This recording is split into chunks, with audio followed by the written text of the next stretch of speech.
Hello all. இந்த வீடியோல நம்ம டைம் அண்ட் ஒர்க் அதாவது காலம் மற்றும் வேலை அப்படிங்கிற தலைப்பு தான் வந்து பார்க்க போறோம். இத பத்தி ஆல்ரெடி நம்ம வந்து 3 வீடியோஸ் பார்த்தாச்சு. இது உங்களோட பார்ட் 4 வீடியோ. ஓகேங்களா? சோ அந்த 3 வீடியோலயே நீ மேஜரா டிஎன்பிஎஸ்சில என்னென்ன கொஸ்டின்ஸ்லாம் கேட்டிருக்காங்களோ அத பேஸ் பண்ணி அதாவது ப்ரீவியஸ் இயர் கொஸ்டின் என்னவோ அத பேஸ் பண்ணி தான் நம்ம கான்செப்டே பார்க்குறோம். சோ அப்ப நீங்க அத பார்க்கல அப்படின்னா நீங்க அத மறக்காம பார்த்துருங்க. அது ரொம்பவே யூஸ்ஃபுல்லா இருக்கும். நீங்க டிஎன்பிஎஸ்சிக்கு ப்ரிப்பேர் பண்ணிட்டு இருந்தீங்கன்னா. உங்களுக்கு இந்த டைம் அண்ட் ஒர்க் பொறுத்தவரைக்கும் ஸ்கூல் புக்ல பாத்தீங்கன்னா வேற மாதிரி இருக்கும். இங்க நீங்க ஸ்கூல் புக்ல இருக்க மாதிரி போட்டீங்க அப்படின்னா உங்களுக்கு டைம் அதிகமா எடுத்துக்கும். நேரம் அந்த கொஸ்டினை சால்வ் பண்றதுக்கான நேரம் அப்படிங்கிறது அதிகமா எடுத்துக்கும். ஆனா நீங்க இந்த மெத்தட்ல சால்வ் பண்ணிட்டீங்க அப்படின்னா ஈஸியா சால்வ் பண்ணிடலாம். ஒரு 1 மினிட்க்கு முன்னாடியே கூட உங்களால சால்வ் பண்ணிட முடியும். ஓகேங்களா? சோ இந்த பார்ட் 4ல நம்ம என்ன பார்க்க போறோம் அப்படின்னு பாத்தீங்கன்னா, ஒருவேளை கொஸ்டின்ஸ் வந்து அமௌண்ட் பேஸ் பண்ணி கேட்டாங்க அப்படின்னா எப்படி சால்வ் பண்ணும்? ஃபார் எக்ஸாம்பிள் இங்க கொடுத்திருக்காங்க பாருங்க. ஏ ஒரு வேலையை 20 நாள்ல செய்வாரு. பி அதே வேலையை 30 நாள்ல செய்றாங்க. ஆனா 2 பேரும் சேர்ந்து அந்த வேலையை செஞ்சா அவங்களுக்கு 600 ரூபாய் குடுக்குறாங்களாம். அப்ப இதை எப்படி பிரிச்சுப்பாங்க அப்படின்னு சொல்லி கேட்பாங்க. சோ இந்த மாதிரியான கொஸ்டின்ஸ் கேட்டாலோ இல்ல வந்துட்டு ஒரு 10 பேர் சேர்ந்து ஒரு வேலைய 20 நாள்ல முடிக்கிறாங்க அப்படின்னா அதே வேலைய ஒரு 33 பேர் சேர்ந்து எத்தனை நாள்ல முடிப்பாங்க? சோ இந்த மாதிரிலாம் கேட்பாங்க. சோ இந்த மாதிரி கொஸ்டின்ஸ் கேட்டா எப்படி சால்வ் பண்ணும் அப்படிங்கறதான் இந்த வீடியோல நம்ம பார்க்க போறோம். சோ இதுக்கு முன்னாடி ஏன் நம்ம இந்த மெத்தட வந்து பார்க்கணும் அப்படிங்கிற ஒரு விஷயம் இருக்கு. இப்போ இந்த கொஸ்டின்லயே பாருங்க, ஏ ஒரு வேலையை எவ்வளவு நாள்ல செய்யறாரு? 20 நாள்ல செஞ்சுறாரு. ஆனா பி அதே வேலையை அவர்கிட்ட தனியா கொடுத்தோம் அப்படின்னா அவருக்கு எவ்வளவு நாள் ஆகுது? 30 நாள் ஆகுதாம். அப்ப 2 பேரும் சேர்ந்து செய்யும்பொழுது அந்த வேலை முடிச்ச உடனே அவங்க 2 பேருக்கும் சேர்த்து 600 ரூபாய் குடுத்துட்டாங்க. அப்போ இதுல ஏவோட பங்கு என்ன? பியோட பங்கு என்னன்னு கேக்குறாங்க. ஒரு சிலர் என்ன பண்ணிடுவீங்கன்னா டக்குன்னு பி ஆப்ஷனை வந்து கிளிக் பண்ணிடுவீங்க. 2 பேரும் சேர்ந்து பண்ணிருக்காங்க. அப்ப 2 பேரும் சேர்ந்து ஸ்டார்ட் பண்ணிருப்பான், சேர்ந்து முடிச்சிருப்பான் அப்படின்னா ஒரே கால அளவு தான் எடுத்திருப்பாங்க. அதனால வந்து இவனுக்கு 300 ரூபாய் இவனுக்கு 300 ரூபாய் பிரிச்சு கொடுத்துடலாம் அப்படின்னு சொல்லிட்டு. ஆனா அது எப்பவுமே தப்பு. ஓகேங்களா? சோ இந்த மாதிரி அமௌண்ட்டை வந்து பிரிச்சு கொடுக்க கூடாது. ஏன் கொடுக்க கூடாது அப்படின்னு நான் உங்களுக்கு ஒரு எக்ஸாம்பிள் சொல்றேன். இப்போ நீங்க இருக்கீங்க. ஓகேவா? யூ அது இல்லாம இன்னொரு பர்சன் இருக்காங்க. அனதர் பர்சன் ஒருத்தர் இருக்காங்க. இப்போ உங்களுக்கு உங்களுக்கு வந்து ஒரு அசைன்மென்ட் குடுக்குறேன். உங்க 2 பேருக்கும் சேர்த்தே ஒரு அசைன்மென்ட் குடுக்குறேன். அதாவது நீங்க என்ன பண்ணணும்னா 50 பேஜ் வந்து எழுதணும். ஓகேவா? இதுல 2 பேரும் சேர்ந்து தான் ஸ்டார்ட் பண்றீங்க. நீங்க அந்த குறிப்பிட்ட காலத்துக்குள்ள 30 பேஜ் எழுதுறீங்க. அந்த பெர்சன் 20 பேஜ் எழுதுறாங்க. அப்படின்னா, நான் இப்ப உங்களுக்கு எவ்வளவு குடுக்குறேன்னா, ரூ. 50 குடுக்குறேன். நீங்க 30 பக்கம் எழுதிருக்கீங்க. இன்னொருத்தர் வந்து 20 பக்கம் தான் எழுதியிருக்காரு.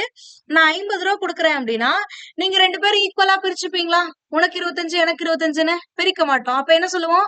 நான் உன்னை விட ஒரு 10 பக்கம் எக்ஸ்ட்ரா எழுதியிருக்கேன். அப்ப எனக்கு வந்து அதிகமா நீ பங்கு தரணும். ஏன்னா நான் அதிகமா வேலை பார்த்திருக்கேன். அப்போ நீங்க பார்த்த வேலை எவ்வளவோ அதுக்கேத்த மாதிரி தானே நம்ம அந்த அமௌண்ட் அப்படிங்கிறது ஷேர் பண்ணுவோம். சோ அதுதான். சோ இந்த இடத்துல நம்ம ஈக்குவலா என்ன பண்ண மாட்டோம்? ஷேர் பண்ண மாட்டோம். சோ அப்ப நீங்க எவ்வளவு கெப்பாசிட்டி இருக்கு, உங்களுடைய திறன் என்னவோ அதை பொறுத்துதான். நீங்க திறன் அதிகமா இருந்தா தான் நீங்க என்ன பண்ணுவீங்க? அதிக வேலை செய்வீங்க. உங்களோட திறன் கம்மியா இருக்குன்னா உங்களால கம்மியான வேலை தான் செய்ய முடியும். அப்போ உங்களோட திறன் எவ்வளவோ அதை பேஸ் பண்ணி தான் இந்த அமௌண்ட் அப்படிங்கறத பிரிப்பாங்க. ஓகேங்களா? சோ இதுதான். சோ இதனால நீங்க நார்மலா எடுத்த உடனே பி அப்படிங்கிற ஆப்ஷனை போட்டுறாதீங்க. இது தவறான விடை. ஓகேவா? சோ அப்ப இந்த மாதிரியான கொஸ்டின்ஸ் எல்லாம் அப்ரோச் பண்ணோம் அப்படின்னா இதுக்கு பின்னாடி ஒரு கான்செப்ட் இருக்கு. அதை தெரிஞ்சுக்கிட்டீங்கன்னா ஈஸியா பண்ணிடலாம். என்ன அப்படின்னா ஸ்கூல்ல படிச்சிருப்பீங்க. இந்த டைரக்ட் ப்ரொபோர்ஷன், இன்டைரக்ட் ப்ரொபோர்ஷன்ங்கிற வேர்டு. அதாவது தமிழ்ல என்ன சொல்லிருப்பாங்க அப்படின்னா நேர்மறை மாறல் அப்படின்னு சொல்லுவாங்க. டைரக்ட் ப்ரொபோர்ஷன்னா நேர்மறை மாறல் அப்படின்னு சொல்லுவாங்க. இதுவே இன்டைரக்ட் ப்ரொபோர்ஷன்னா எதிர்மறை மாறல்னு சொல்லுவாங்க. இப்படின்னா ஒண்ணு கிடையாது. சிம்பிள் தான். இப்ப ஃபார் எக்ஸாம்பிள் நான் ஒரு எக்ஸாம்பிள் சொல்றேன் பாருங்க. Quantity, price. குவான்டிட்டினா எத்தனை உங்க கையில இருக்கு அப்படிங்கிறது. பிரைஸ்ங்கிறது அமௌண்ட் அதாவது விலை, அந்த பொருளோட விலை. இப்ப நான் ஒரு பேனா வாங்குறேன் அப்படின்னா அந்த பேனாவோட விலை 5 ரூபாய் அப்படின்னா இதுவே நான் 5 பேனா வாங்குறேன். அதாவது குவான்டிட்டி எண்ணிக்கை அதாவது பொருளின் எண்ணிக்கை வந்து எத்தனைன்னா 5. அப்ப 5 பேனா எவ்வளவுக்கு வாங்குவீங்க? ஒரு பேனா 5 ரூபாய்னா 5 பேனா எவ்வளோ? 25 ரூபாய்க்கு வாங்குவீங்களா? சோ இப்போ இந்த பொருளோட எண்ணிக்கை அதாவது குவான்டிட்டி 1ல இருந்து 5ஆ இன்க்ரீஸ் ஆகும் பொழுது அதுக்கான விலையும் 5 ரூபாயில இருந்து எத்தனை ரூபாயா இன்க்ரீஸ் ஆயிருச்சு? 25 ரூபாய் ஆயிடுச்சா? அப்ப பொருளோட எண்ணிக்கை அதிகரிக்கும் பொழுது விலை என்ன ஆகுது? அதிகரிக்குதா? சோ இப்போ இந்த குவான்டிட்டி அப்படிங்கிறது டைரக்ட்லி ப்ரொபோர்ஷனல் டு பிரைஸ் அப்படின்னு சொல்லுவாங்க. புரியுதா? சோ இப்ப இந்த குவான்டிட்டி இன்க்ரீஸ் ஆச்சு அப்படின்னா பிரைஸும் இன்க்ரீஸ் ஆகும். அந்த மாதிரி இருந்துச்சு. இதுவும் இன்க்ரீஸ் ஆகும்போது இதுவும் இன்க்ரீஸ் ஆச்சுன்னா இத டைரக்ட் ப்ரொபோர்ஷன்ல இருக்கு அப்படின்னு சொல்லுவாங்க. இதையே இப்படியும் சொல்லலாம். இப்ப 5 பேனாவோட 25 ரூபாயா? அப்ப 2 பேனாவோட விலை எவ்வளவா இருக்கும்? 10 ரூபாயா இருக்குமா? அப்ப குவான்டிட்டி குறையும் பொழுது விலை என்ன ஆகுது? குறையுதா? சோ அப்ப குவான்டிட்டி இன்க்ரீஸ் ஆனா விலையும் இன்க்ரீஸ் ஆகும். குவான்டிட்டி டிக்ரீஸ் ஆனா விலையும் டிக்ரீஸ் ஆகும். இந்த மாதிரி ரெண்டுமே இன்க்ரீஸா இருக்கணும். இல்லைன்னா ரெண்டுமே டிக்ரீஸா இருந்துச்சு அப்படின்னா இதுதான் டைரக்ட் ப்ரொபோர்ஷன் அப்படின்னு சொல்லுவாங்க. நேர்மறை மாறல். இது இன்க்ரீஸ் ஆகும்போது இது இன்க்ரீஸ் ஆகும். இது குறைஞ்சிச்சுன்னா இதுவும் குறையும் அப்படின்னு சொல்றது. ஓகேங்களா? அப்ப இன்டைரக்ட் ப்ரொபோர்ஷனா இப்ப என்னன்னு உங்களுக்கே புரிஞ்சிருக்கும். இன்டைரக்ட் ப்ரொபோர்ஷனா என்ன? ஒண்ணு குறைஞ்சிச்சுன்னா இன்னொன்னு ஏறணும். மாத்தி நடக்கணும். ரெண்டுமே ஏறுனா ரெண்டுமே குறைஞ்சா அது வந்து டைரக்ட். ஒண்ணு ஏறும் பொழுது இன்னொன்னு குறைஞ்சாலோ இல்லது ஒண்ணு குறையும் பொழுது இன்னொன்னு ஏறினாலோ அதுதான் வந்து என்னதுன்னா இன்டைரக்ட் ப்ரொபோர்ஷன் அப்படின்னு சொல்லுவாங்க. இதுக்கு எக்ஸாம்பிள் பார்க்கலாமா? இப்போ நீங்க இருக்கீங்க. நீங்க அடுத்தது உங்களோட ஃப்ரெண்ட் இருக்காங்க. Your friend. இப்ப 2 பேர் இருக்கீங்கல்ல. இப்போ உங்களுக்கு நீங்க வந்து 100% ஆக்டிவா இருக்கீங்க. அதாவது உங்களோட திறன் அப்படிங்கிறது என்னன்னா 100% திறன் இருக்கு. உங்க ஃப்ரெண்டுக்கு வந்து உங்களதுல பாதி திறன் தான் இருக்கு. 50% தான் அவர் திறமையானவர். அப்படிங்கும்போது உங்ககிட்ட ஒரு வேலைய குடுக்குறேன். அந்த வேலைய 10 நாள்ல முடிச்சிடுறீங்க. ஓகேவா? இதே வேலைய நான் என்ன பண்றேன்னா, உங்க ஃப்ரெண்ட் கிட்ட குடுக்குறேன். அப்ப அவரு எவ்வளவு நாள் எடுத்துப்பாரு? உங்களதுல பாதி திறன் கொண்டவர் தான். நீங்க அந்த வேலைய 10 நாள்ல முடிச்சிருவீங்க. ஆனா உங்களை விட பாதி திறன், பாதி தான் அவருக்கு திறன் இருக்கு அப்படிங்கும்போது, அவருக்கு அதே வேலைய செய்ய எவ்வளவு நாள் ஆகும்? 20 நாள் ஆகுமா? ஏன்னா அவருக்கு திறமை கம்மி. அதனால அவர் டைம் அதிகமா எடுத்துப்பாரு. உங்களுக்கு அந்த எஃபிஷியன்சி அப்படிங்கிறது கம்மியா இருந்துச்சுன்னா time taken will be more. Efficiency is less, time taken will be more. இதுவே efficiency is more then time taken will be less. இதேதான். அப்ப இந்த இடத்துல பாருங்க, உங்களுக்கு திறன் அதிகமா இருந்ததுனால எடுத்துக்கொண்ட அந்த காலம் அப்படிங்கிறது என்னது? கம்மியா இருக்கா? ஆனா உங்க ஃப்ரெண்டுக்கு திறன் கம்மியா இருக்கிறதுனால அவர் எடுத்துக்கக்கூடிய காலம் அப்படிங்கிறது என்னவா இருக்கு? அதிகமா இருக்கா? நீங்க 10 நாள் தான் எடுத்திருக்கீங்க. ஆனா அவருக்கு எவ்வளோ? 20 நாள் ஆயிருக்கு. சோ அப்ப உங்களோட கெப்பாசிட்டி அதிகமா இருக்கும் பொழுது உங்களோட டைம் டேக்கன் அப்படிங்கிறது கம்மியா இருக்கு. அவரோட கெப்பாசிட்டி அவரோட திறன் கம்மியா இருக்கும்போது டைம் டேக்கன் என்னவா இருக்கு? அதிகமா இருக்கு. சோ அப்ப இது எப்படி நம்ம சொல்லலாம் அப்படின்னா திறன் அப்படிங்கிறது அவங்க செய்யக்கூடிய எடுத்துக்கக்கூடிய காலத்துக்கு இன்வெர்ஸ் ப்ரொபோர்ஷனல்ல இருக்கும் அப்படிங்கிறது தான். ஓகேங்களா? எதிர்மறையில இருக்கும் அப்படிங்கிறது தான். இந்த ஒரு விஷயம் தெரிஞ்சிச்சுன்னா போதும் இந்த கொஸ்டினை ஈஸியா சால்வ் பண்ணிடலாம். இதை எப்படி சால்வ் பண்ணலாம்னு பார்க்கலாமா? சோ இப்ப நீங்க நான் ஆல்ரெடி சொன்னதுதான். திறன் அப்படிங்கிறது அவங்க அவங்க எடுத்துக்கக்கூடிய அந்த காலத்திற்கு எடுத்துக்கொள்ளும் காலத்திற்கு என்னவா இருக்கும்? இன்வெர்ஸ் ப்ரொபோர்ஷனா இருக்குமா? சோ இவ்வளவுதான். இந்த விஷயத்த மட்டும் தெரிஞ்சுக்கோங்க. இப்ப ஏ அந்த வேலையை எத்தனை நாள்ல முடிப்பாரு? 20 நாளா? பி அதே வேலையை எத்தனை நாள்ல முடிப்பாரு? 30 நாள்ல முடிப்பாரா? அதை அப்படியே எழுதுங்க. ஏ பி. ஏ 20 நாள் எடுத்துக்கிறாரு. ஆனா பி அதே வேலையை செய்ய எவ்வளவு நாள் எடுத்துக்கிறாங்க? அப்ப இவங்களுக்கான காலம் எடுத்துக்கொள்ளக்கூடிய காலம்ங்கிறது 20, 30. சோ இதுக்கு அப்படியே ரேஷியோ எடுங்க. ரேஷியோனா விகிதம். வேற ஒண்ணும் இல்ல. அப்ப 2:3 வருமா? அப்போ இவங்க எடுத்துக்கக்கூடிய காலத்திற்கான விகிதம் ரேஷியோ அப்படிங்கிறது என்னன்னா 2:3.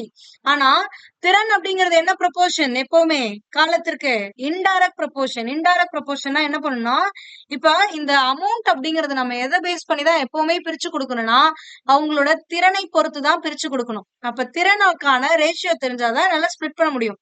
காலமும் திறனும் எதிர்மறை மாறல்ல இருக்கிறதுனால என்ன பண்ணுனா இந்த ரேஷியோ இருக்குல்ல, காலத்துக்கான ரேஷியோ 2:3னா திறனுக்கான ரேஷியோ அப்படியே மாறும். 3:2 அப்படின்னுட்டு. அவ்வளவுதான். வேற ஒண்ணுமே கிடையாது. புரிஞ்சுங்களா?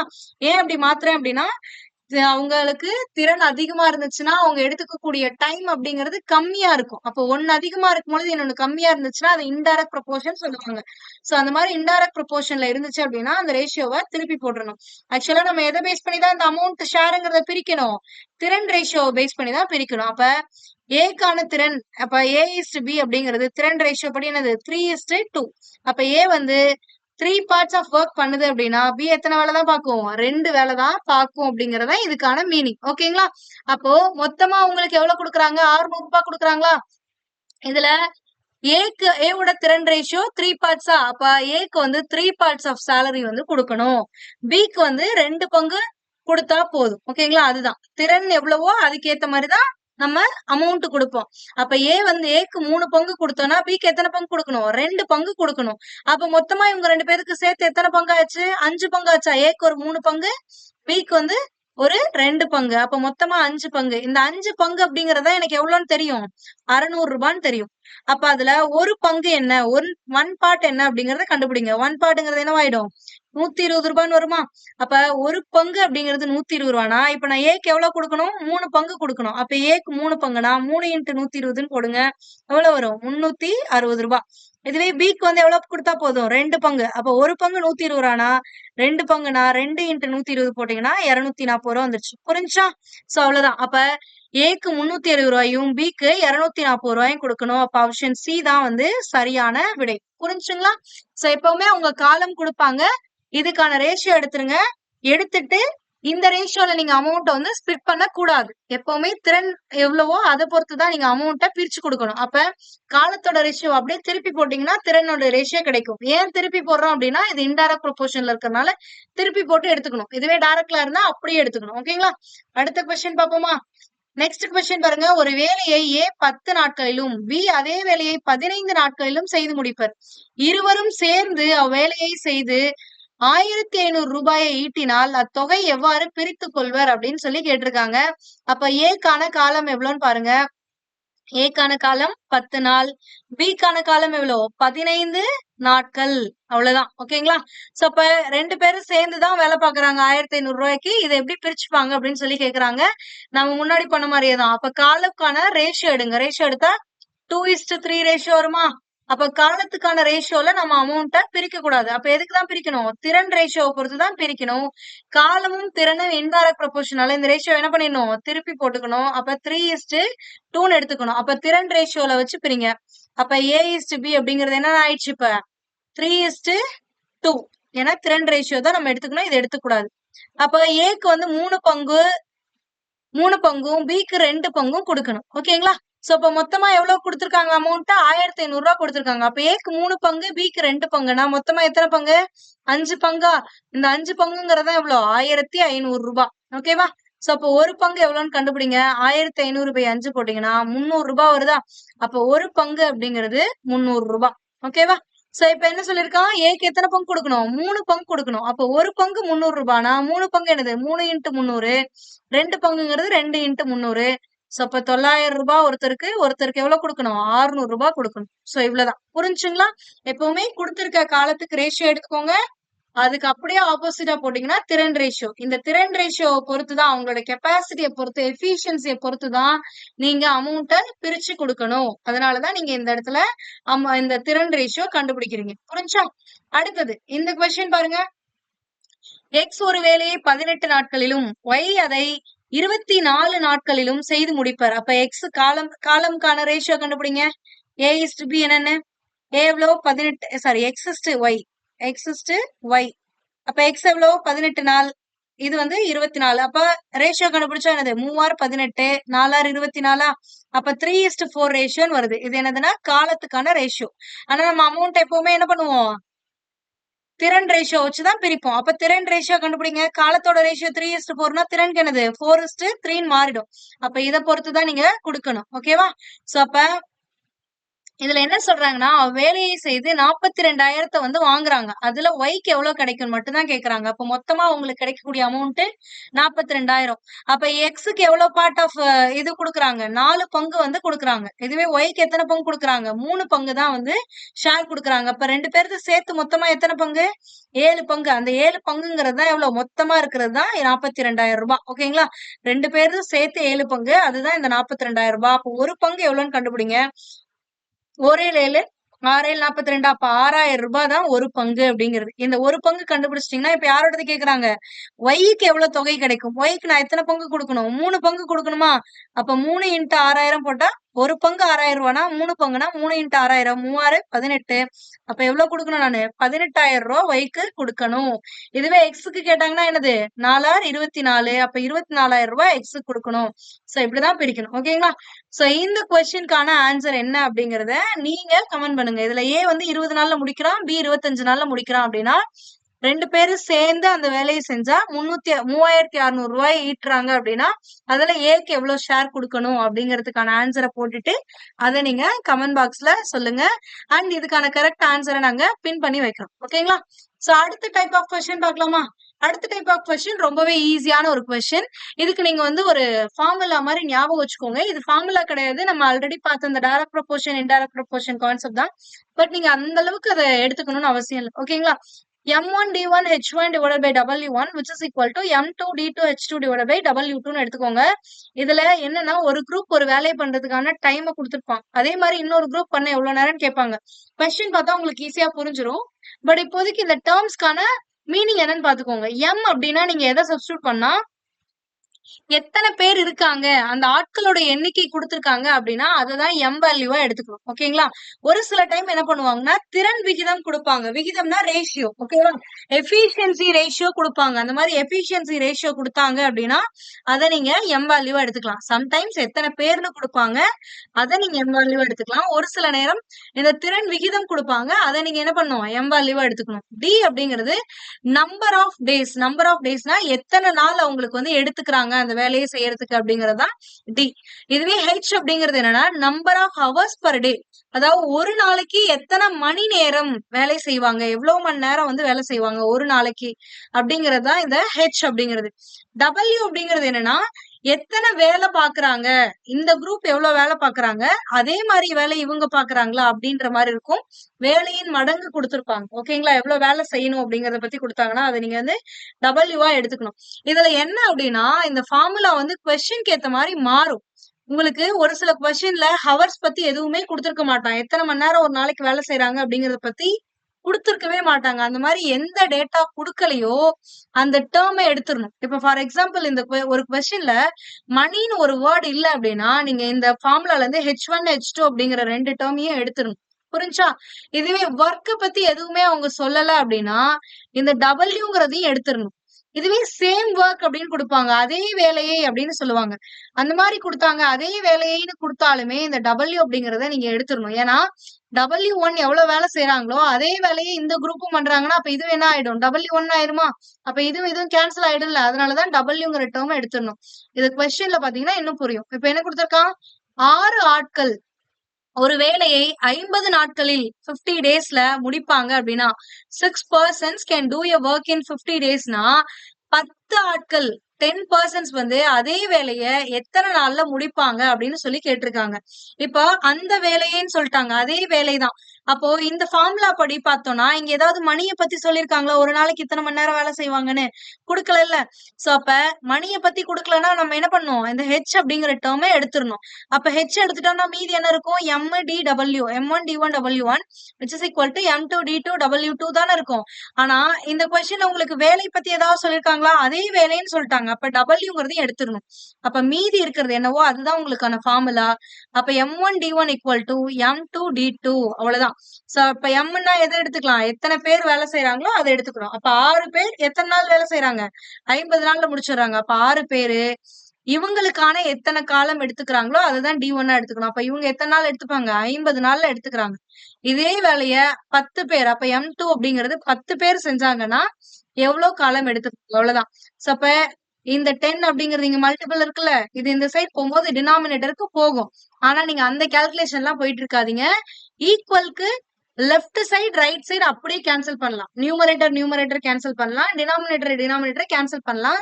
இல்ல மேம் எனக்கு புரியாது அப்படிங்கிறவங்க நீங்க என்ன பண்ணுங்கன்னா இந்த சைட் கொண்டு வந்துட்டே பண்ணுங்க. ஓகேங்களா? அப்ப ஒரு 10 10 5 10 என்ன ஆயிடும், 50 ஆயிடுமா? அப்ப 5 என்னது 30. அப்ப 10 பேர் வேலை செஞ்சாங்க அப்படின்னா அவங்களுக்கு எத்தனை நாள் எடுத்துக்கும் அப்படின்னா 30 நாள் எடுத்துக்குமா. அப்ப ஆன்சர் என்னன்னா 30. புரிஞ்சா? அடுத்த கொஸ்டின் பாருங்க. 5 ஆட்கள் ஒரு வேலையை 52 நாட்களில் முடிப்பார்கள் எனில் அதே வேலையை 13 ஆட்கள் எத்தனை நாட்களில் முடிப்பார்கள் அப்படின்னு சொல்லி கேட்டிருக்காங்க. சோ இந்த கொஸ்டின்லயும் உங்களுக்கு மணி பத்தி எதுவுமே கொடுக்கல, எத்தனை மணி நேரம் அப்படிங்கறத பத்தி கொடுக்கல. அதே மாதிரி வேலை அப்படிங்கறது அதே வேலைன்னு சொல்லிட்டாங்க. அப்ப டபிள்யூ டேர்மும் இருக்காது, ஹெச்ங்கிறது இருக்காது. அப்ப மீதி என்னதான் இருக்கும், M1 D1 which is equal to M2 D2 இவ்வளவுதான். ஓகேங்களா? சோ அப்ப ஃபர்ஸ்ட் எத்தனை பேர் இருக்காங்க, 5 பேர். 5 பேர் அந்த வேலை எத்தனை நாள்ல முடிக்கிறாங்க, 52. அப்ப 5 பேருங்கிறது M1 எடுத்துக்கிட்டீங்கன்னா அவங்க எவ்வளவு நாள்ல முடிப்பாங்களோ அதுதான் D1 எடுத்துக்கணும். அப்ப 52 which is equal to, அப்ப அடுத்து எத்தனை பேர் வேலை செய்யறாங்க, 13 பேரா? அப்ப அவங்களுக்கு எவ்வளவு டைம் ஆகும். அப்ப 13ங்கிறது இங்க மல்டிபிள் இருக்கும்போது இந்த சைடு வரும்போது என்ன ஆகும், டிவைட்ல போகுமா? போட்டுக்கோங்க. போட்டு D2 என்னன்னு கண்டுபிடிங்க. ஒரு 13 13, 4 13 என்னது 52. ஏன்னா 4 10 40, 4 3 12, 52 வந்துரும். ஓகேங்களா? சோ அப்ப 5 என்ன ஆயிடுச்சு, 20. அப்ப D2 அப்படிங்கிறது எவ்வளவுன்னு கிடைச்சிருச்சு, 20. அப்ப 13 பேர் வேலை செஞ்சாங்கன்னா எத்தனை நாள் எடுத்துப்பாங்களாம், 20 நாட்கள் எடுத்துப்பாங்க. ஆன்சர் 20. புரிஞ்சா? சோ அதே மாதிரி தான் இந்த கொஸ்டினுமே. ஆனா இந்த கொஸ்டின்ல உங்களுக்கு என்ன கொடுத்திருக்கான் அப்படின்னா மணி கொடுத்திருப்பாங்க. 12 ஆட்கள் தினமும் 8 மணி நேரம். ஒரு நாளைக்கு எவ்வளவு நேரம் வேலை செய்யறாங்க? 8 மணி நேரம். அப்ப ஆட்கள் அப்படிங்கிறது இது எம். இது வந்து இது M1 எடுத்துக்கிட்டீங்கன்னா அவங்களுக்கான டைம் மணி நேரத்தை வந்து H1 எடுத்துக்கணும். 8 மணி நேரம் வேலை செய்து ஒரு வேலையை 90 நாட்களில் நம்பர் ஆஃப் டேஸ்ங்கிறது D1. அப்ப 90 நாட்கள்ல முடிக்கிறாங்க அப்படின்னா 8 ஆட்கள் M2 எத்தனை மணி நேரம் H2 கொடுத்துட்டாங்க. 12 மணி நேரம் வேலை செய்யறாங்கன்னா அந்த வேலையை எத்தனை நாட்கள்ல முடிப்பாங்க அப்படின்னு சொல்லி கேட்டிருக்காங்க. அதே வேலைதான், அதனால W அப்படிங்கிற டேர்ம் வந்து இருக்காது. அப்ப என்ன ஃபார்முலா உங்களுக்கு M1 D1 H1 which is equal to M2 D2 H2 அவ்வளவுதான். இது நீங்க எப்பவுமே ஃபார்முலா ஞாபகம் வச்சுக்கணும்னா கிடையாது. ஒர்க் கொடுத்தா மட்டும் டிவைட் பண்ணுங்க, மீதி என்ன கொடுத்திருந்தாலும் மல்டிபிள் பண்ணுங்க, அவ்வளவுதான். சோ அப்ப ஃபர்ஸ்ட் எத்தனை பேரு? 12 பேரு. அவங்களுக்கு எத்தனை நாள்? அவங்களுக்கு எத்தனை நாள்? 90 நாள். அதை போட்டுக்கோங்க. இன்ட்டு அவங்க எத்தனை மணி நேரம் வேலை செய்யறாங்க ஒரு நாளைக்கு? 8 மணி நேரம் which is equal to அடுத்து நெக்ஸ்ட் குரூப் எத்தனை பேர் இருக்காங்க? 8 பேரு. அவங்களுக்கு எத்தனை நாள் ஆகும்? அதுதான் உங்களோட கொஸ்டின். ஆனா எத்தனை மணி நேரம் வேலை செய்வாங்க? 12 மணி நேரம் வேலை செய்வார்கள். நான் ஆல்ரெடி சொன்னேன், ஈக்குவலுக்கு லெஃப்ட் சைடு ரைட் சைடு இருந்தா நியூமரேட்டர் கேன்சல் பண்ணிக்கலாம். அப்ப இந்த 12க்கு இந்த 12 கேன்சல் ஆயிடும். இந்த 8க்கு இந்த 8 கேன்சல் ஆயிடும். அப்ப D2ங்கிறது என்னது? 90 நாட்கள். அவ்வளவுதான், 90 டேஸ் வேலை செய்வாங்க. அப்ப ஆப்ஷன் ஏ தான் வந்து சரியான விடை. ஓகேங்களா? இப்போ இந்த கொஸ்டினுமே இதே மாதிரிதான் இருக்கும்.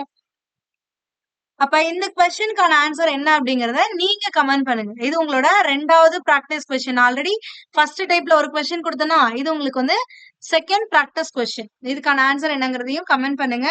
அண்ட் கரெக்ட் ஆன்சர் என்னங்கிறத நான் பின் பண்ணி வைக்கிறேன் உங்களுக்கு. ஓகேவா? நெக்ஸ்ட் கொஸ்டின் பார்க்கலாமா? இது அடுத்த டைப் ஆஃப் கொஸ்டின் சொல்லலாம். இப்ப நீங்க பார்த்ததே தான். ஆனா ஆட்கள் நம்பர் ஆஃப் பர்சன்ஸ் கொடுக்காம இங்க கொஞ்சம் அப்ளிகேஷன்ஸ் மாதிரி கொடுத்திருப்பாங்க. இதுல என்னன்னா, ஒரு ராணுவ முகாமில் 1000 வீரர்கள் இருக்கிறார்கள். அவருக்கு 70 நாட்களுக்கு போதுமான மளிகை பொருட்கள் இருக்கு. அப்ப 1000 பேர் இருந்தாங்கன்னா 70 நாளுக்கு அவங்களுக்கு உணவுப் பொருட்கள் இருக்கு. அந்த முகாமில் 400 வீரர்கள் வந்து சேர்ந்தால் எத்தனை நாட்களில் அந்த மளிகை பொருட்கள் போதுமானதாக இருக்கும் அப்படின்னு கேட்டிருக்காங்க. இதுலயும் அதேதாங்க. இங்க நம்பர் ஆஃப் பர்சன்ஸ் இருக்காங்கல்ல, வீரர்கள் அப்படிங்கறத நம்பர் ஆஃப் பர்சன்ஸ் எம்மா எடுத்துக்கணும். நாட்கள் அப்படிங்கிறது டி நம்பர் ஆஃப் டேஸா எடுத்துக்கணும். அவ்வளவுதான், வேற ஒண்ணுமே கிடையாது. எத்தனை மணி நேரங்கிறது கொடுக்கல, வேலை பத்தி எல்லாம் எதுவும் கொடுக்கல. சோ அதே ஃபார்முலாக்கே நீங்க போட்டுக்கலாம். ஓகேவா? அப்ப M1 D1 which is equal to M2 D2 அப்படின்னு போட்டீங்கன்னா 1000 வீரர்கள் இருந்தாங்கன்னா எத்தனை நாளுக்கு அவங்களுக்கு அந்த உணவு போதும்? 70 நாளுக்கு இருக்கும். ஓகேவா? இதுவே 400 பேர் மேலும் வந்து சேர்கிறார்கள் அப்படிங்கிறாங்க. ஆல்ரெடி 1000 பேர் இருந்தாங்கன்னா 70 நாளுக்கு தான் பத்தும். இப்ப 400 பேர் சேர்ந்து வந்துட்டாங்கன்னா இப்ப எத்தனை பேர் இருப்பாங்க? மொத்தமா 1400 பேர் இருப்பாங்கன்னா அவங்களுக்கு எத்தனை நாள் அந்த உணவு வரும் அப்படிங்கறதுதான். அப்ப இந்த 2 ஜீரோக்கு இந்த 2 ஜீரோ கேன்சல் ஆயிடுமா? 5 70, 2 14, 1 2 2, I 2 10. அப்ப 10 into 5 என்னது? 10 into 5 எவ்வளவு வரும்? 15 வருமா? அப்ப 50 நாட்களுக்கு தான் பத்தும். ஓகேங்களா? 1000 பேர் இருந்தாங்கன்னா 70 நாளுக்கு பத்தும். ஆனா 1400 பேரா இருந்தாங்கன்னா 50 நாளுக்கு தான் பத்தும். அதே ஃபார்மேட் தான், வேற ஒண்ணுமே கிடையாது. ஆனா இந்த கொஸ்டின் கொஞ்சம் வந்து ட்விஸ்டட். இது நீங்க வந்து ப்ராப்பரா பார்த்து போடணும். என்னன்னா, 276 வீரர்கள் ஒரு பட்டாளத்தில் 20 நாட்களுக்கு தேவையான சமையல் பொருட்கள் உள்ளது. அந்த பொருட்களை 46 நாட்கள் நீடிக்க வேண்டுமெனில் எத்தனை வீரர்கள் அந்த பட்டாளத்தை விட்டு செல்ல வேண்டும் அப்படின்னு கேட்டிருக்காங்க. சோ ஆக்சுவலா இது என்ன நீங்க பண்ணனா, 276 பேர் இருந்தாங்கன்னா 20 நாளுக்கு பத்தும் அந்த ஃபுட். அதுவே 46 நாளுக்கு அந்த ஃபுட் வேணும் அப்படின்னா அப்ப எத்தனை வீரர்கள் இருந்தா அந்த ஃபுட் பத்தும் அப்படிங்கறத உங்களால டைரக்டா கண்டுபிடிக்க முடியும். அதுக்கப்புறமா தான் அந்த பட்டாளத்துல இருந்து எத்தனை பேரை வெளியில அனுப்பணும் அப்படிங்கறத நீங்க சொல்ல முடியும். ஓகேவா? அப்ப 276 பேர், இவங்களுக்கு எத்தனை நாளுக்கு ஃபுட் இருக்கு? 20 நாளுக்கு இருக்கா? அப்ப இதுதான் M1 D1 which is equal to M2 D2. அப்ப M2 அடுத்து எத்தனை பேர் இருப்பாங்க அப்படிங்கறத நீங்க கண்டுபிடிக்கணும். 46 நாளுக்கு எனக்கு அந்த ஃபுட் வேணும் அப்படின்னா எத்தனை பேருக்கு 46 நாளுக்கு அந்த ஃபுட் பத்தும் அப்படிங்கறத நீங்க கண்டுபிடிக்கணும். அப்ப கேன்சல் பண்ணீங்கன்னா என்ன ஆகும்? 276 இருக்கா? அப்ப 2ஆல வகுத்தீங்கன்னா 2 இது என்ன ஆகும்? 23. ஒரு 23 எங்க போட்டீங்கன்னா ஒரு 23 மீதி 4 வரும். 46 வந்துச்சுன்னா 2 டைம். அப்ப M2 அப்படிங்கிறது எத்தனைனா 120 பேர் அப்படின்னு சொல்லி கண்டுபிடிச்சிட்டீங்க. சோ இப்ப என்னன்னா 276 பேர் இருந்தா 20 நாளுக்கு பத்தும். அதுவே 120 பேர் இருந்தாங்கன்னா 46 நாளுக்கு பத்தும் அப்படிங்கிறாங்க. அப்ப 120 பேர் தான் அந்த பட்டாளத்துல இருக்கணும். ஆனா எவ்வளவு பேர் இருக்காங்க? 276 பேர் இருக்காங்க. அப்ப 276 பேர்ல இருந்து எத்தனை பேர் வெளில போனா 120 பேர் தான் இருப்பாங்கன்னா 156 பேர் வந்து வெளில போகணும். அப்பதான் வந்து 120 பேர் இருப்பாங்க. அப்பதான் உங்களுக்கு அந்த ஃபுட் 46 நாளுக்கு பத்தும். ஓகேங்களா? சோ இந்த மாதிரி எத்தனை பேர் செல்லணும் அந்த மாதிரிலாம் கேட்டாங்க அப்படின்னா ஃபர்ஸ்ட் அந்த 46 நாள் ஃபுட் வேணும் அப்படின்னா 46 நாளுக்கு எத்தனை பேர் அங்க இருக்கணும்னு பாருங்க. அதை கண்டுபிடிச்சிட்டு அதுக்கப்புறமா இனிஷியலா இருந்தவங்கல இருந்து இப்ப இருக்கவங்களை கழிச்சிட்டீங்க அப்படின்னா எத்தனை பேர் வெளில போகணும் அப்படிங்கறத தெரிஞ்சிடும். ஓகேவா? சோ அதுக்கு அடுத்து பாத்தீங்க அப்படின்னா இதுவுமே அதே மாதிரியான டைப் ஆஃப் கொஸ்டின் தான். இதுல என்னன்னா 12 ஆட்கள் எம் கொடுத்திருக்கான். 6 நாட்களில் அப்ப டி கொடுத்திருக்கான். 96 மீட்டர் நீளமுடைய சுவரை கட்டி முடித்தால் அப்ப இது என்னது வேலை கொடுத்திருக்கான். எவ்வளவு வேலை பாக்குறாங்கன்னா 96 மீட்டர் நீளம் இருக்கக்கூடிய சுவரை கட்டிக்கிறாங்க. ஆனா இதுவே 15 ஆட்கள் 3 நாட்களில் எவ்வளவு நீள சுவரை கட்டி முடிப்பார்கள் அப்படின்னு சொல்றாங்க. அப்ப இது M1 அவங்களுக்கான டைம், D1 அவங்களுக்கான ஒர்க், W1. இப்ப இது என்னது M2, இது D2, W2 என்ன அப்படிங்கறத உங்களை கேக்குறாங்க.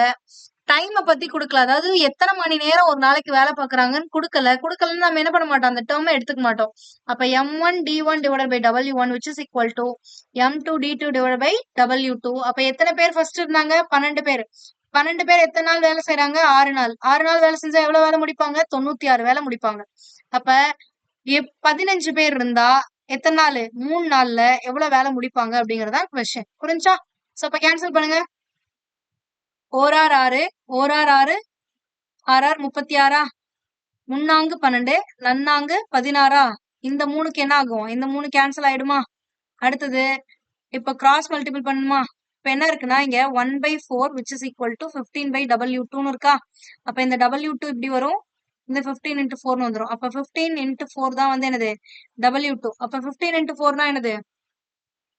ஐனா 20. 15 நாள் என்னது? 60. சோ அப்ப ஆன்சர் என்னன்னா 60 மீட்டர். புரிஞ்சா? இதேதான். சோ அடுத்த கொஸ்டின் இங்க பாருங்க. இது வந்து அடுத்த டைப் ஆஃப் கொஸ்டின்.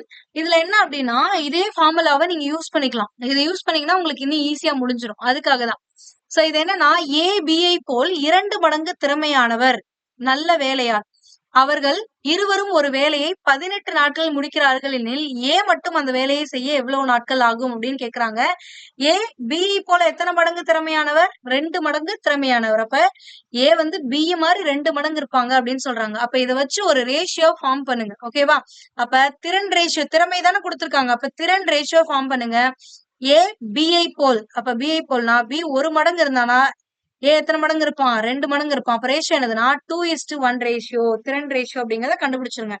நான் ஆல்ரெடி சொல்லியிருக்கேன் இந்த ஃபார்முலா யூஸ் பண்ணும்போது என்ன சொன்னேன்னா எம் வேல்யூ அப்படிங்கிறது சம்டைம்ஸ் நீங்க எதை எடுத்துக்கணும் எம் வேல்யூவா அப்படின்னா இந்த திறன் ரேஷியோவை எடுத்துக்கணும் அப்படின்னு சொல்லியிருப்போம். சோ அதுதான் நம்ம என்ன பண்ண போறோம்னா இங்க யூஸ் பண்ண போறோம். வேற ஒண்ணுமே கிடையாது.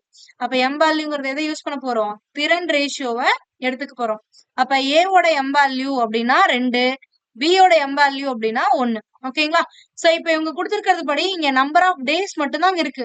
டைமை பத்தி, அதாவது ஹவர்ஸ் பத்தி எதுவும் கொடுக்கல. அதே வேலையதான் சொல்லியிருக்காங்க. அப்ப டபிள்யூ பத்தி எதுவும் தேவையில்லை. அப்ப M1 D1 which is equal to M2 D2ங்கிறதா உங்களுக்கான ஃபார்முலா. இதுல இந்த 18 நாட்கள் அப்படிங்கிறது யார் யாருக்கு? அவர்கள் இருவரும் ஒரு வேலையை 18 நாட்களில் முடிக்கிறாங்க. அப்ப 2 பேரும் சேர்ந்துதான் 18 நாள். அப்ப 18 நாள் அப்படிங்கிறது 2 பேரோட சேர்ந்து பண்ண வேலை. அப்ப எம் வேல்யூ 2 பேருக்கும் சேர்த்து என்னவோ அதை தான் இங்க போடணும்.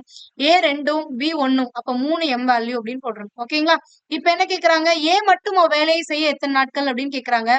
ஏ மட்டும் நான் ஏவோட எம் வேல்யூல 2, இப்ப D2 என்ன? அவ்வளவுதான். சோ 2 9 2 என்னது? 18, 9 3 என்ன ஆயிடும்? 27. அப்ப ஏ மட்டும் அந்த வேலையை செஞ்சுச்சுன்னா 27 நாள்ல முடிச்சிருவாங்க. இந்த மாதிரியான கொஸ்டின் நீங்க இந்த ஃபார்மேட்லயே அப்ரோச் பண்ணீங்கன்னா ரொம்பவே ஈஸியா இருக்கும். சோ அதுக்கு நீங்க பண்ண வேண்டியது இந்த கொஸ்டினை படிச்சுட்டு இந்த திறன் ரேஷியோ என்னங்கறத போடணும். இது ஒரு சிலர் வந்து மிஸ்டேக் பண்ணுவாங்க. என்னன்னா இங்க இந்த டைம் அப்படிங்கிறது யார் யாருக்குன்னு பாருங்க. 18 நாள்ங்கிறது 2 பேரும் சேர்ந்து தானே. அப்ப அந்த எம் வேல்யூ சப்ஸ்டியூட் பண்ணும்போது 2 பேரோட எம் வேல்யூ சேர்த்து தான் போடணும். தனியான்னு கொடுத்தாதான் அது தனியா போடணும். இப்ப ஏக்கு மட்டும் வேலை செய்ய எவ்வளவு நாள்னு கேக்குறாங்க. அப்ப ஏவோட வேலை நாள் D2ன்னு எடுத்துக்கிட்டீங்கன்னா ஏவோட எம் வேல்யூ மட்டும் தான் போட்டிருக்கீங்க. அந்த மாதிரிதான். அடுத்த கொஸ்டின் பாருங்க, இன்னும் கொஞ்சம் ஈஸியா புரியும். ஏ பிஐ விட 2 மடங்கு வேகமாக வேலை செய்பவர் பி, ஆனால் ஒரு வேலையை தனியாக முடிக்க 12 நாள் எடுத்துப்பாரு. அப்ப ஏவும் பி சேர்ந்து அந்த வேலையை முடிக்க எவ்வளவு நாட்கள் ஆகும் அப்படின்னு சொல்லி கேக்குறாங்க. அப்ப ஏ பிஐ விட 2 மடங்கு வேகமாக வேலை செய்யறவர். அப்ப அவங்களோட திறன் அப்படிங்கிறது என்னன்னா பியை விட ஏ எத்தனை மடங்கு 2 மடங்கு. அப்ப பி 1 மடங்கு பண்ணுச்சுன்னா ஏ எத்தனை மடங்கு பண்ணும் 2 மடங்கு வேலை பண்ணும் அப்படின்னு சொல்லிடுறாங்க. அப்ப திறன் ரேஷியோ போட்டாச்சா. இப்ப என்ன கொடுத்திருக்கானா பி மட்டும் அந்த வேலையை செய்ய எத்தனை நாள்ல முடிச்சிடும் தனியா பண்ணுச்சுன்னா 12 நாள்ல முடிச்சிருமா பி தனியா பண்ணா. ஆனா இப்ப அவங்க என்ன கேக்குறாங்கன்னா ஏவும் பியும் சேர்ந்து பண்ணா எத்தனை நாள் ஆகும்னு கேக்குறாங்க. ஓகேவா. சோ அதே ஃபார்முலா தான் m1d1 which is equal to m2d2. இந்த 12 days அப்படிங்கிறது யாரோடது மட்டும்தான் பியோடது மட்டும்தான். இப்ப d1 அப்படிங்கறத 12 days எடுத்துக்கிட்டீங்கன்னா இந்த 12 டேஸ்ங்கிறது யாருது பி மட்டும்தான். அப்ப பியோட எம் வேல்யூ என்னது 1 அப்படிங்கிறது தான். அதை இங்க போட்டுக்கோங்க. which is equal to இப்ப யாரோட டைம் கேக்குறாங்க ஏபி 2 பேரோட சேர்ந்து டைம் கேக்குறாங்களா. அப்ப சேர்ந்து கேக்குறாங்கன்னா அவங்களோட எம் வேல்யூ 2 பேரையும் சேர்த்து போடணும். அப்ப 2 + 1 என்னது 3. அப்ப 3க்கு எவ்வளவு அவ்வளவுதான். அப்ப 1 3 3 4 3 என்னது 12. அப்ப D2ங்கிறது என்ன ஆயிடும் 4 days அப்படின்னு கண்டுபிடிச்சாச்சு. அவ்வளவுதான். சோ அப்ப 2 பேரும் சேர்ந்து பண்ணாங்கன்னா 4 நாள்ல அந்த வேலையை முடிச்சிருவாங்க. ஒன் மோர் கொஸ்டின் பார்க்கலாமா. ஒரு வேலையை ஏ 16 நாட்களில் முடிப்பர். பி என்பவர் ஏவை விட 60% அதிக திறமையுடையவர் எனில் முழு வேலையை முடிக்க பிக்கு எத்தனை நாள் ஆகும் அப்படின்னு சொல்றாங்க. சோ இதுக்கு முன்னாடி ரேஷியோ ஃபார்ம் பண்ணது உங்களுக்கு ஈஸியா இருந்துச்சு. பிஐ விட 2 மடங்கு அப்படின்னு சொல்லும் போதெல்லாம் அதே மாதிரிதாங்க இங்கேயும் இந்த பெர்சன்டேஜ் கொடுத்தாலும் அதேதான். திறன் ரேஷியோ நீங்க கண்டுபிடிக்கணும். திறன் ரேஷியோனா ஒண்ணும் இல்ல ஏக்கும் பிக்குமானது. இதுல என்ன சொல்லிருக்கான் பி என்பவர் ஏவை விட 60%. அப்ப சதவீதத்துல கொடுத்தாங்க அப்படின்னா நீங்க அங்க இங்க எடுக்கும் போது என்ன பண்ணோம் ஒன்ன பேசிக்கா எடுத்துட்டு அது மாதிரி 2 மடங்குன்னு இன்ட்டு 2 போட்டோமா. ஆனா இந்த பெர்சன்டேஜ்ல கொடுக்கும்போது நீங்க எப்பவுமே இத பி என்பவர் ஏவை விட 60%. அப்ப ஏ 100% இருக்காருன்னா இவரை விட ஒரு 60% எக்ஸ்ட்ரா இருப்பாரு அப்படின்னு எடுத்துக்கணும். ஓகேவா. வேற ஒண்ணுமே கிடையாது. அவ்வளவுதான்.